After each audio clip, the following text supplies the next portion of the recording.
오늘 함께 은혜 나눌 말씀은 로마서 8장 12절에서부터 17절까지 말씀입니다.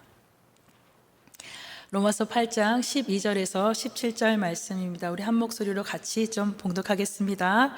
그러므로 형제들아, 우리가 빚진 자로 돼 육신에게 져서 육신대로 살 것이 아니니라.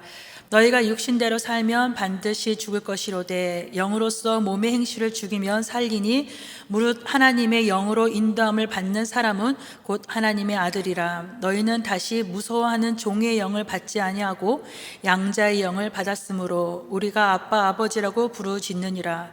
성령이 친히 우리의 영과 더불어 우리가 하나님의 자녀인 것을 증언하시나니 자녀이면 또한 상속자 곧 하나님의 상속자여 그리스도와 함께 한 상속자니 우리가 그와 함께 영광을 받기 위하여 고난도 함께 받아야 할 것이니라. 아멘.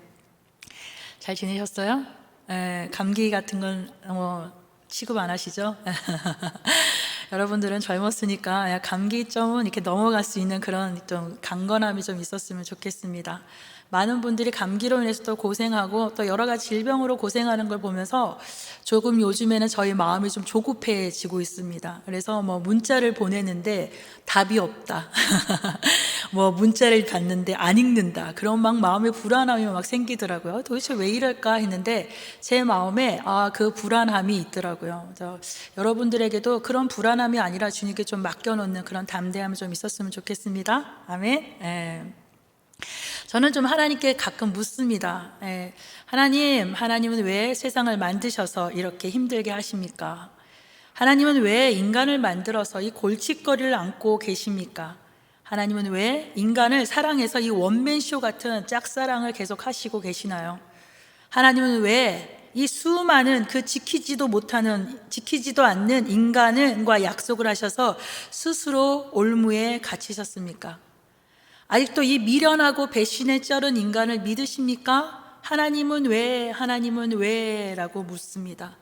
성경을 보면 내 머리로는 절대 이해 안 되는 부분도 많고 하나님의 정의나 공의라는 것조차도 납득이 안 되고 하나님이 인간의 역사에 행하시는 일들도 도무지 설명이 안 되는 것들이 너무 많죠.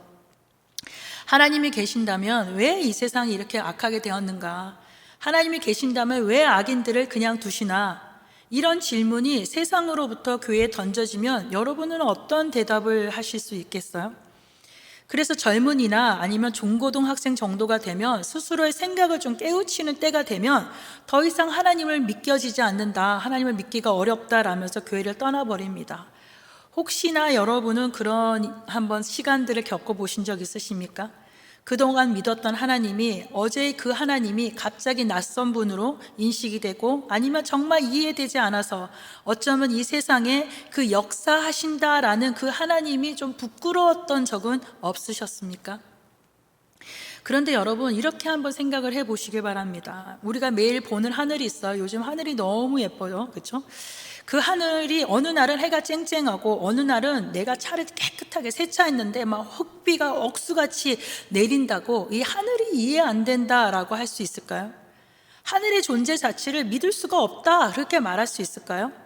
아니면 그 하늘이 내 손에 잡히지 않으니까 나는 관계가 없다, 그러든지 말든지 나는 모른다, 이렇게 말할 수 있을까요? 여러분이 하늘과 연관없는 삶을 살지는 않잖아요. 하늘의 기후와 날씨에 우리는 먹거리와 일거리와 모든 것이 관계되어 있고, 그래서 인간은 하늘을 관찰하는 여러 기관을 만드는데 단지 일기예보만 관찰하겠습니까? 하늘의 힘과 에너지와 바람을 이용하는 기술이나 태양열을 이용하는 기술 등 모든 기술들을 발전시키는 것이죠. 왜요? 왜 그러죠? 인간이 잘 먹고 잘 살기 위해서, 좀 더 나은 인류의 삶을 살기 위해서 이렇게 개발을 하죠. 그러나 그 하늘의 존재는 어디서 시작된 것입니까? 답을 할 수가 없죠. 아메바에서 나왔다라고 얘기는 할 수는 없죠. 이것이 무리한 비약일지 모르지만 하나님을 이해하지 못하고 믿기 어렵다라는 말이 오히려 하나님을 믿는다는 말보다 더 쉬운 것 아십니까? 믿지 않는 것보다 믿는 것이 더 어려운 거예요. 그렇다면 정말 하나님은 왜 이러실까요? 왜 하나님은 이 세상을 만드셨을까요? 하나님은 왜 사람을 만드시고 그리고 오히려 창조주 하나님이 인간의 종이 되어버린 것처럼 되어버리고 존중받지 못하고 계실까요? 그럼에도 왜 참고 계실까요? 저는 계속 여러분에게 우리의 눈에 보이지 않는 그 하나님의 그림자를 좀 말씀드렸습니다. 우리 삶에는 보이지도 않고 잡히지도 않지만 우리 삶에 깊이 자리 잡고 우리의 삶의 숨결로 역사하시는 하나님을 발견하는 것이 더 중요하다라고 계속 말씀을 드리고 있어요. 세상의 낙동강 오리알이 되었더라도 우리는 하나님 나라의 방식으로 살아가는 사람이기에 오히려 그것이 즐겁고 신나고 재밌고 스펙타클한 그런 삶이라고 또 지난주에도 말씀드렸습니다. 그렇다면 그 하나님이 왜 우리에게 이렇게까지 하시냐는 것이죠. 저는 그 하나님을 오늘 좀 여러분과 같이 좀 바라보길 바랍니다.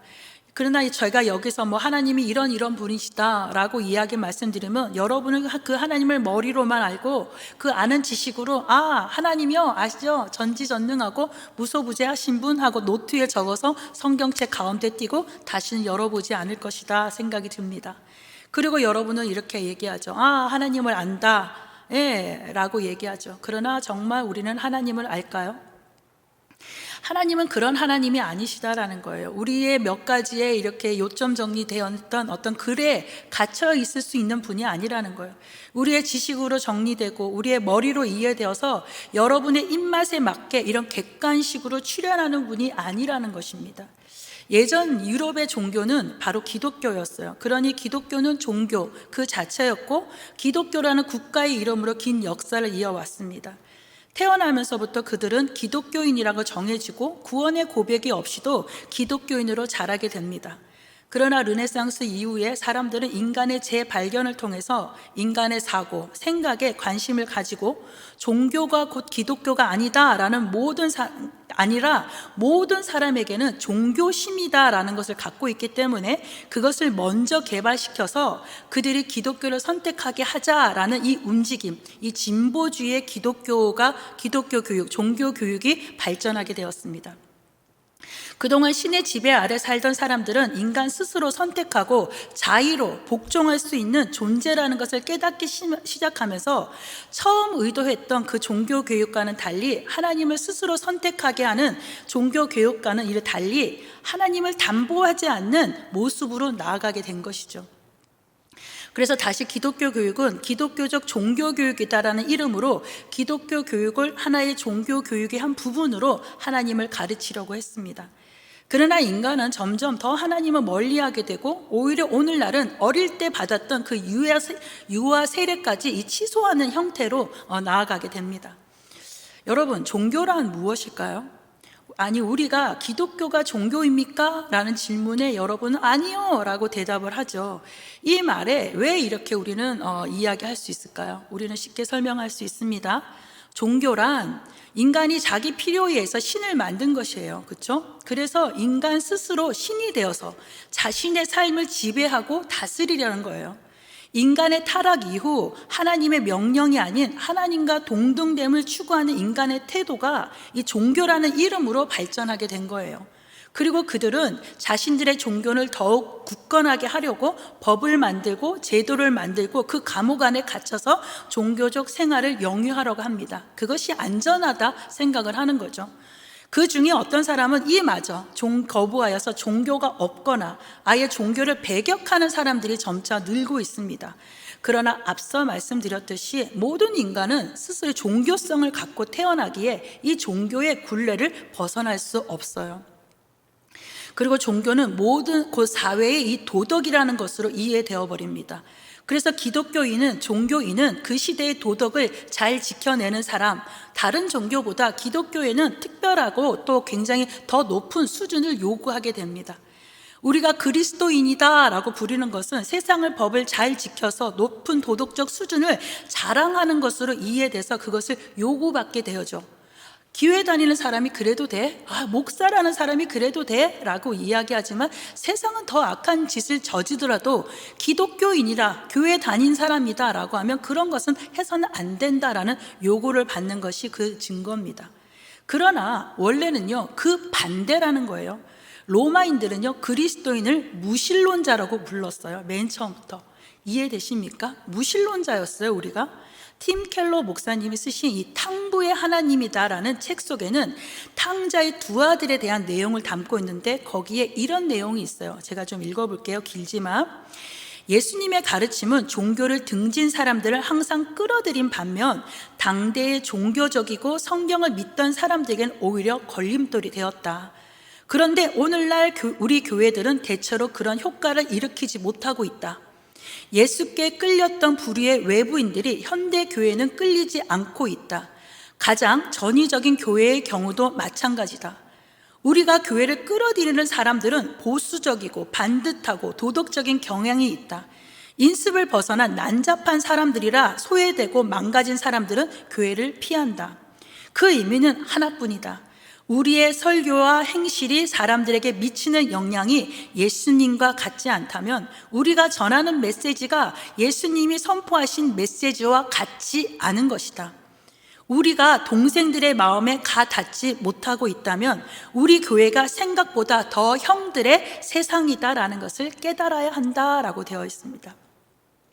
여기서 동생은요, 세리와 죄인들을 말하죠. 집 나간 둘째 아들처럼 바람직한 사회와 가정의 전통 윤리를 버리고 집을 나가서 허랑방탕하게 살아가는 사람들, 즉 세상에 인정받지 못하고 소외된 자들을 말합니다. 형은 누굽니까? 바리새인과 서기관들로 자라면서부터 배운 전통 윤리를 고수하고 성경을 공부하고 그대로 순종하여서 충실하게 예배하고 기도하는 교회 안의 사람들을 이야기합니다. 둘 다 이 사람이 선하다, 이 사람이 악하다라고 얘기할 수 없어. 둘 다 똑같다라는 것을 말씀드립니다. 예수님은 이 비도덕적인 사람들을 부르셨어요. 그러니 이 세상의 도덕적인 것이 기독교의 실체가 아니다라는 거예요. 도덕적인 것이 기독교인이다, 도덕적인 것이 교회 다니는 사람이다라는 것이 아니다라는 거예요. 종교가 인간이 만들어놓은 세상의 규범의 하나인 도덕적 울타리라면, 그렇다면 하나님은 어떤 목적으로 우리를 만드셨을까 물어봐야 한다는 거죠. 다시 말해 기독교의 실체는 무엇일까 하는 질문으로 우리는 생각해 봐야 합니다. 하나님은 왜 우리를 지으셨는가? 여기서부터 우리의 정체성의 출발이 되고 하나님의 실존, 그 하나님의 실체성이 드러나는 것이에요. 하나님이 우리를 만드신 이유는 단 하나, 창조주 하나님의 존재됨을 위해서 이 세상을 만들고 그 속에 자기의 형상으로 인간을 지어서 하나님의 이 주체성을 인정받기 위한 것입니다. 이해되십니까? 예, 우리가 그동안 나의 정체성이 분명하지 않으면서도 불구하고 이 자리에 앉아서 우리가 진짜 종교 생활을 유지하는 것은 어쩌면 잘못된 도덕적 윤리 안의 기준 안에, 어쩌면 이 세상의 기준에 조금 더 나은 사람이 되고 싶은 마음으로 온 것일지도 모른다라는 것이죠. 이해하시길 바랍니다. 내 정체성이, 내가 누구인지가 분명해야 돼요. 하나님과 나와의 관계에 대한 이 부분, 위치가 분명해야 된다는 걸 말씀드려요. 그분의 하나님됨, 하나님의 존재됨을 누가 인정한다고요? 인간이요? 그래, 인간이 인정한다는 거죠. 그래서 하나님은 자신의 뜻대로 그 인간을 사랑하고 지키고 보호함으로 하나님의 실체됨을 좀 확인하고자 하시는 것입니다. 그러나 인간이 그 실체됨을 인정하지 않으면 어찌 됩니까? 그 사용의 목적이 쓸모없게 되어버리니까 버리는 거예요. 이렇게 한다고 하나님이 잘못되고 하나님이 자비가 없는 분이다 라고 이야기할 수 있을까요? 도자기 공이, 자기가 만든 도자기가 흠이 생기고 마음에 안 든다고 그것을 부숴버릴 때 이 자비 없고 사랑이 없는 자라고 누가 손가락질 할 수 있겠냐라는 거죠. 절대 아니죠. 하나님이 아담과 하와를 지어서 당신이 협력하여 이 땅을 다스리고, 당신과 이렇게 협력하여서 이 땅을 다스리고 정복하고 충만하길 원했지만 어떻게 되었죠? 죄를 지어서 하나님을 저버립니다. 우리는 그렇게 생각하죠. 하나님, 그렇게 하나님 마음을 괴롭히는 인간을 그냥 포기하시죠. 부숴버리고 다시 지으면 편하실 텐데 인류도 얼마나 편하겠어요? 우리는 그냥 간단하게 나 같으면이라고 생각하면서 그렇게 이야기할 때가 있죠. 그래서 하나님도 그렇게 인간의 세상을 쓸어버리고 노아를 다시 만드셨습니다. 그러나 어떻게 됩니까? 끝없는 죄의 반복, 회개, 하나님의 구속, 축복, 이것이 이 짓을 계속 오늘까지 반복하는 것 아닙니까? 어쩌면 포기할 만도 한데, 그러나 하나님의 목적이 무엇이라고요? 그럼에도 불구하고 그 속에서 하나님의 존재됨을 인정받는 것, 그 실체의 유무를 확인받는 것, 그것으로 오늘의 인간의 역사는 이어진다라는 거예요. 이것이 우리가 하나님을 예배하는 목적이지만 우리는 이것을 잊어버린다는 거예요. 쉽게 잊어버려요. 하나님을 망각하고 내 존재의 위치를 상실하고 하나님이 어떻게 인간에게 이럴 수 있냐고 따지고 있는 것이죠. 청년 여러분, 저는 이 내용을 여러분이 처음 들었다 하시지 않을 것 같아요. 다 압니다. 성경 공부 시간에 배웠죠 라고 하시지만 실제로는 이것을 제대로 체감하는 사람들이 얼마 없다라는 거예요. 내 문제가 급급하니까, 내 삶이 좀 퍽퍽하고 힘이 드니까 이 문제를 해결할 도움이 필요하고, 나의 이 죽을 것 같은 환경에서 나를 좀 번쩍 들어서 건져줄 뭔가 구원의 기적을 기대하는 것밖에 우리가 할 수 있는 것이 없는 것이죠. 이거밖에 할 수 없다라는 거예요. 그래서 자꾸 하나님을 램프 속 진이로 만들어 버리는 것이죠. 저도 그랬어요. 매일 내 지옥 같은 삶에 어떤 백마탄 왕자가 나와서 건져주길 바라고 키스 하나로 그냥 살아나기를 바라는, 그러나 이 내 험악한 인생이 이렇게 끝이 나길 기대했지만 그러나 끝이 나지 않습니다. 어떻겠습니까? 그래서 오늘 이 본문이 제게 답이 되어서 여러분들과 함께 나누려고 한 것입니다. 하나님은 왜? 이 풀리지 않았던 질문, 다시 한번 본문을 좀 찾아볼게요. 12절 말씀입니다. 그러므로 형제들아, 우리가 빚진 자로 돼 육신에게 져서 육신대로 살 것이 아니니라. 여러분, 우리는 종교를 가진 자, 종교적인 자들이 아니라 살아계신 하나님의 실체를 경험한 하나님의 백성된 자들이라는 거예요.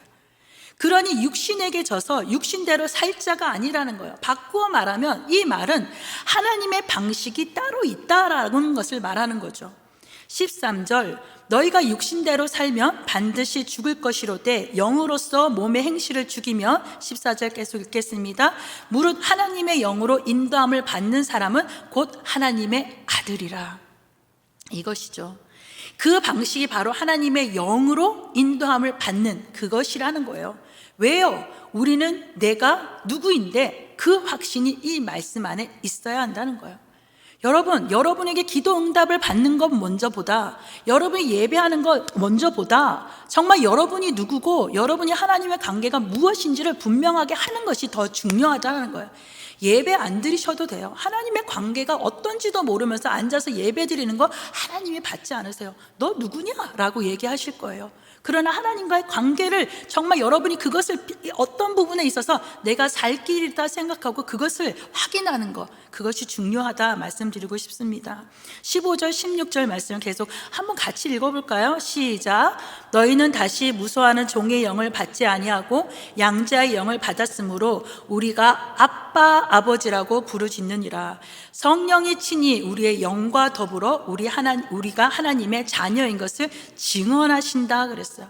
내가 하나님과의 관계를 인식하는 것, 내가 하나님과의 그 정체성을 확인하는 것, 그 정체성을 확인함으로 하나님의 존재의 유무를 확인시켜 드리는 것, 이것이 나의 힘이 아니라 성령께서 해주신다라는 거예요.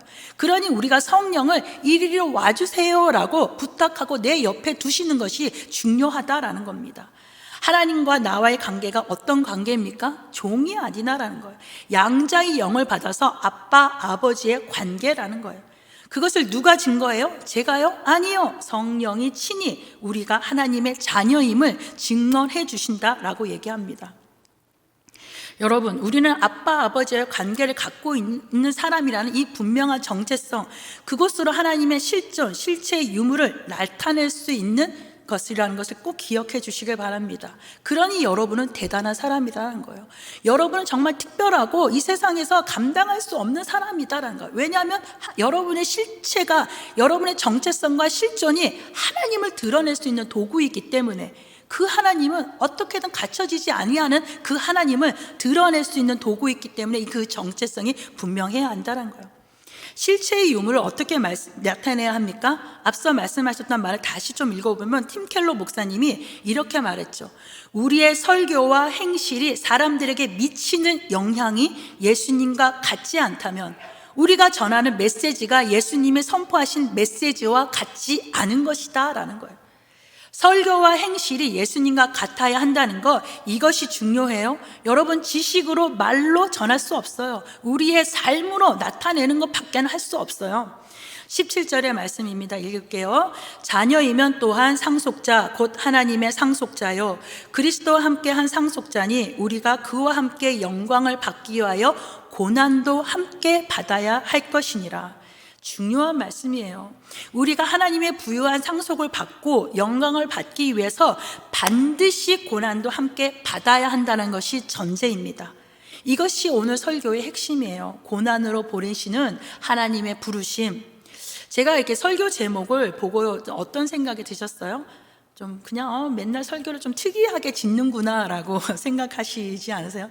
좀 알아주세요. 제가 엄청 고민해요. 하나님은 왜로 정할지, 하나님이 왜라고 정할지, 막 엄청 웃는 이가 하나로도 굉장히 중요성을 느끼는데요. 여기에는 많은 중의적 의미를 포함하였습니다. 이 질문을 하나님은 왜라는 이 질문을 할 때가 언제가 가장 많죠? 우리 삶에 어려움이 닥칠 때죠. 하나님은 왜 나에게 이 고통을 허락하셨을까? 하나님은 왜 나를 사랑하지 않을까? 하나님은 왜 이 내 잘되는 꼴을 보지 못하실까? 이런 질문에 우리는 하나님의 일하심에 물음표를 좀 붙입니다. 나와 관계가 돼야 되죠. 그런데 이 앞에 문제가 해결되지 않으면, 정체성의 문제, 관계의 문제, 하나님의 실존의 문제가 해결되지 않으면 절대 이 문제에 대한 답을 낼 수 없기 때문에 서두가 좀 길었습니다.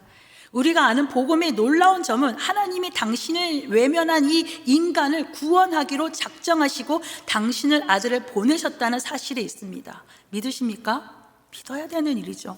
로마서 5장 8절 같이 읽을게요. 우리가 아직 죄인 되었을 때에 그리스도께서 우리를 위하여 죽으심으로 하나님께서 우리에 대한 자기의 사랑을 확증하셨느니라. 자기의 사랑을 확증하였다. 이것은 정말 중요하고 우리는 기적 같은 일이고 정말 이 세계가 무너진 지진이 일어날 만한 그런 말씀이다라는 거예요. 그런데 감동 없이 그렇구나, 졸면서 그렇구나 라고 받으면 정말 섭섭한 일이죠. 왜 이렇게까지 할까? Why me? 왜 나입니까? 그러죠. 이러한 구원을 아까 이 17절의 말씀과 고난과 연결해서 설명합니다. 그때 우리는 알게 되죠. 이것이 실체군. 구원받는다라는 것은 이것이 실체군. 그럴 줄 알았어. 나를 고난과 이 어려움에 빠뜨리기 위해서 역시 끝에는 고난이었어. 이러면서 하나님이 이렇게 말씀하신 것 아닌가? 그래. 내가 너를 이렇게 지었는데 나를 배반하고 죄를 지어? 너를 이 고난이라는 기름의 솥에 빠뜨려서 내가 죽여버리겠다라는 이 말일까요? 하나님이 우리를 구원하신 이 사실만이 놀라운 것이 아니라 또 하나 놀라운 것은 하나님이 당신의 의지와 성의와 능력을 동원하여 제 가운데 꺼낸 이 당신의 백성을 고난으로 다시 집어넣는다는 이 사실인데 우리는 이 말씀을 제대로 이해하지 못한다는 거예요. 기독교의 핵심 키워드는 바로 이 진리와 생명이다라는 거예요. 솔직히 너무 어렵고 이해하지 못하는 것이 아니라 이 고난이 싫기에 여러분은 귀를 닫고 마음을 닫아서 이해하고 싶지 않은 것이 대부분이죠. 왜요? 이 아들을 죽이기까지 해서 그 피로 우리를 구원하고 그렇게 꺼낸 하나님의 백성을 다시로 고난으로 보내신다는 것이 이해할 수 있습니까? 여기서 지금 몇 명이나 그 말씀을 이해할 수 있을까요? 로마서 5장 1절에서부터 2절까지의 말씀 읽어볼게요. 시작. 그러므로 우리가 믿음으로 의롭다 하심을 받았으니 우리 주 예수 그리스도를 말미암아 하나님과 화평을 누리자. 또한 그로 말미암아 우리가 믿음으로 서 있는 이 은혜에 들어감을 얻었으며 하나님의 영광을 바라고 즐거워하느니라. 영광을 바라고 즐거워한다는 거, 이것이 낙동강 오리알의 재미다라는 거예요. 이렇게 끝나야 퍼즐이 맞는 거예요. 그리고 로마서 5장 3절에서 6절 같이 읽어요. 시작. 다만 이뿐 아니라 우리가 환난 중에도 즐거워하나니 이는 환난은 인내를, 인내는 연단을, 연단은 소망을 이루는 줄 알미라. 소망이 우리를 부끄럽게 하지 아니함은 우리에게 주신 성령으로 말미암아 하나님의 사랑이 우리 마음에 부은 바 됨이니 우리가 아직 연약할 때의 기약대로 그리스도께서 경건하지 않은 자를 위하여 죽으셨도다. 아이고 어려워라. 무슨 말인지도 모르겠다. 예. 성경은요 좀 말이 좀 어려워요. 그래서 계속 읽어봐야지, 곱씹고 곱씹어야지 그 말씀이 이해가 됩니다. 그렇습니다. 예, 우리를 죄와 사망의 자리에서 은혜와 능력으로 불러내신 하나님은 우리를 환난으로 보내신다는 거예요. 고난으로 보내신다는 거예요. 왜요? 이 고난을 통해서 우리는 이 구원의 궁극적인 자리에, 영광의 자리에 들어갈 수 있다라는 거예요. 쉽게 말하면 예수 그리스도께서 우리를 위해서 단번에 죽어서 우리가 모든 죄에서 완전히 자유하게 되었지만 그것이 완성이 아니다라는 거예요. 예수 그리스도의 고난에 함께 참여함으로써 하나님의 영광을 바라고 즐거워하는 소망을 가져야 이 온전한 구원이 이루어지는 것을 말한다는 거예요. 그 소망을 어떻게 살아야 한다고요? 하나님의 영, 성령을 따라서 그분의 존재 방식을 따라서 육신대로 살지 않고 몸의 행실을 죽이고 살라고 말하는 거예요. 바울은 빌립보 교인들에게 말합니다. 사랑해라, 한 마음을 품어라, 겸손해라, 자기보다 남을 낮게 여겨라. 왜요? 그렇게 예수가 하셨으니까 너희 안에 예수의 마음을 품어라 라고 합니다. 우리는 그런데 이 말씀을요 세상의 하나의 도덕적 기준으로 이 실천이 빛됨의 모습이다라고 이야기합니다. 반대로 성경은요 예수님의 마음을 품는 것이 고난의 삶이다라고 얘기해요. 그것이 세상의 빛된 삶이다라고 얘기해요. 여러분, 빛된 삶을 살아간다는 것이 우리가 횃불을 좀 들었다라고 생각해 봅시다. 우리가 횃불 손잡이가 있고 불이 있죠. 근데 그 빛된 삶의 이게 본체가 어느 것입니까? 이 손잡이입니까? 불입니까? 불이에요. 그렇죠? 불 자체가 태워져서 빛을 내는 거예요. 그런데 자꾸 우리는 손잡이만 역할을 하려고 한다라는 거예요. 이것이 구원받은 자들을 기다리는 고난의 삶이라는 거예요. 나를 태워서 빛을 드러내는 삶, 그리스도인에게 그 권면하는 삶이 이렇게 좀 빚어지려면 고난이라는 과정을 반드시 거쳐야 한다는 거예요. 하나님은 우리 안에 성령을 따르는 삶을 이루시기 위해서 우리를 예수님처럼 십자가와 고난의 길로 인도하신다는 것을 잊지 말아야 한다라고 말씀하십니다. 예, 알겠습니다. 주님, 그렇게 살겠습니다. 우리는 우리의 진심과 이 소원을 모으면 온유와 겸손과 사랑 같은 것을 만들어낼 수 있다라고 착각하고 교회 안에 좀 숨겨놓은 이 날개 같은 것이 있는 듯한 모습으로 거룩한 천사처럼 할렐루야 이러고 살아갑니다. 예. 그리고 기도하죠. 하나님, 제게 무슨 다른 소원이 있겠어요. 그저 주를 위해서 살고 싶어요. 그러니 건강하게 해주시고 저한테 좀 기회도 주시고 저한테 돈을 주시면 저만 위해서 쓰지 않을 거예요. 그저 정신만 좀 차리게 해주세요. 이렇게 기도하지만 이러한 소원과 신령한 생각이 있다면 기억하십시오. 십자가를 지는 길로 가야만 이 신령한 생각이 구체화될 수 있다는 것입니다. 여기에는 예외가 없어요. 하나님께서는 구체화시키는 방법이 우리가 갖는 막연한 기대와 얼마나 다른 차원의 것인지 이야기하십니다. 예를 한번 좀 들어볼게요. 여러분이 가지고 있는 레고 장난감 아시죠? 레고 막 이렇게 조합해서 만든 장난감이 있어요. 너무너무 잘 만들어서 막 레고 장난감을 놓고 놀았는데 이 딱 한 조각이 없어졌어요. 이게 가장 중요한 핵심적인 이 레고 한 조각이 없어져서 기도합니다. 하나님, 레고 한 조각을 찾게 해주세요. 그것이 완성되어야만 제가 레고를 아주 즐겁고 만족하게 갖고 놀 수 있습니다 라고 얘기해요. 자, 그러면 하나님이 어떻게 응답하길 원하세요? 첫 번째, 레고 한 조각을 찾든지 아니면 레고 회사 사장에게 연락해서 잃어버린 레고 한 조각을 보내주신다. 두 번째, 레고 한 조각 그냥 잃어버려서 그것이 완성되지 못했지만 기도는 했지만 그런 대로 불만족하면서 섭섭하면서 대충 살다가 그냥 버려버린다. 세 번째, 레고를 분해시켜서 다른 것을 만들고 나머지 조각은 전혀 다른 것을 만들어서 새로운 놀이를 한다. 어느 것이 여러분들에게 마음에 드신 답이세요? 1번, 2번, 3번? 네, 저는 3번이에요. 우리 인생의 답을 정해놓고 산다면 우리는 결코 성장할 수 없다는 거예요. 그저 그 정해진 답만 가지고 사는 거라는 거예요. 아니면 우리 인생에 내가 원하는 답이 안 온다고 포기하는 사람들은요, 하나님이 내 기도에 응답하지 않아. 하나님이 나 같은 것에 관심이나 있으시겠어? 나는 교회 나오는 건 내가 시간이 있고 심심하니까, 하나님이 안 계셔도 별 상관없어. 그냥 내 만족. 아니면 하나님이 주신 고난의 문제에 하나님의 뜻을 묻고 성령의 도움으로 발견하고 새로운 방향과 이끄심을 따라 내가 원하는 길이 아님에도 그럼에도 불구하고 가는 것, 그 결과는 주님이 책임져 주신다는 거예요. 여러분, 무엇이 억울합니까? 하나님 믿기지 않는다, 믿을 수 없다는 것은, 여러분, 이렇게 말해도 되죠? 여러분의 문제예요. 저는 미국을 가본 사람, 안 가본 사람으로 구분하는데, 제가 미국을 안 갔다 해서, 제가 미국을 부인한다고 해서 미국이 없어지겠습니까? 여러분이 하나님을 안 믿긴다고 해서, 하나님을 따르지 않는다라고 해서 하나님이 안 계십니까? 그건 여러분의 문제라는 거예요. 그럼 하나님을 따른다면, 구원을 우리에게 주셨다면 그 신분증으로 하나님이 주시는 고난에 함께 참여해야 한다는 거예요. 구원은 받고 싶은데 고난은 싫다? 그런 것은 없어요. 그럼 여러분 지금 뭐가 억울하죠? 여러분이 분하고 괴로움은 어디에 있는 거라는 거예요. 그저 우리는 욕먹는 것이 싫다는 거예요. 예수님을 믿어서 세상보다 우월한 지위와 평가를 분명하게 받았으면 좋겠다는 거예요. 잘 되고 승승장구하고 꼴이 되지 아니하고 머리 되고 싶다는 거예요. 그렇지 못한 것이 억울하다는 거죠. 그래서 누가 우리에게 막 뭐라고 하면 무서워합니다. 하지만 성경은 이렇게 말하죠. 박영선 목사님의 로마서 다시 읽기에 이 한 주석의 한 부분을 읽고 좀 말씀을 좀 정리해 보고자 합니다. 제가 한번 좀 읽어볼게요. 하나님은 모든 충만을 예수 안에 담아 세상에 보내셨다. 이것을 모르면 기독교를 모르는 것입니다. 아무것도 아닌 것 같은 여러분의 존재가 실은 얼마나 큰 존재인지 모르는 것입니다.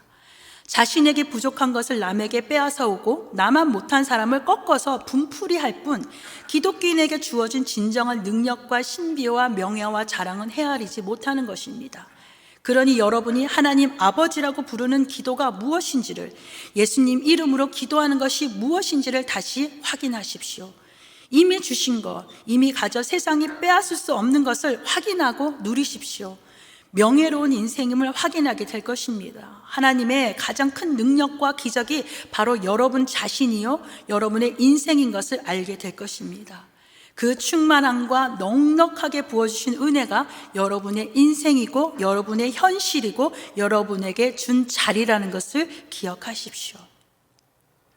저는 이 노 목사님의 로마서의 해설에 큰 감명과 위로를 받았어요. 명예롭게 사십시오. 저는 이 말이 좀 너무 좋아서 저희 푸사에도 한동안 이렇게 올라왔던 문구입니다. 사랑하는 청년 여러분, 하나님은 왜? 라는 우리의 이 질문이, 이 사소한 질문, 존재하는 것을 부인하는 이 어리석은 질문이 아니라 그 고난에 동참하는 길 가운데 내가 어디에 서 있어야 하는지를 묻는 그런 질문이 되길 바랍니다. 지난주 잠시 말씀드렸던 제 삶의 환경은 제가 태어날 때부터 시작된 낙동강 오리알 인생이었지만 이제는 그만 끝내고 나도 남들처럼 위로받고 사랑받고 인정받는 그런 삶이 되길 소망하지만 지금도 하나님은 조금 더 걷자 라는 이 한마디에 그냥 네 하고 걷고 있습니다. 내가 잘나고 나 이만큼 멋지게 살아간다 라고 자랑하는 것이 아니라 여기까지 오기에 수많은 실패와 내 욕심과 판단과 뜻으로 움직였던 이 반복되었던 방황이 이제는 하나님의 영에 붙들려서 하나님의 방식을 따라가는 훈련을 지금도 하고 있다라고 말씀드리는 거예요. 나는 왜 안 될까가 아니라 지금도 충분히 지금도 멋지게 잘하고 있고 그 아장되는 걸음 하나하나를 주님이 보시면서 잘한다 내 새끼 하면서 박수치며 환대하고 계심을 좀 주님을 바라보시길 바랍니다. 그러므로 하나님은 왜? 라는 질문 속에 여러분의 고난과 여러분의 상실과 여러분의 실패가 하나님께 나아가는 십자가 및 그 부활의 자리의 길이 됨을 발견하시고 그 질문에 세심하고 친절하게 응답하시는 하나님의 음성을 들으며 그렇게 좀 즐겁게 인생을 누리고 나누고 축복하고 위로하고 손잡는 여러분이 되시기를 예수님의 이름으로 축원드립니다.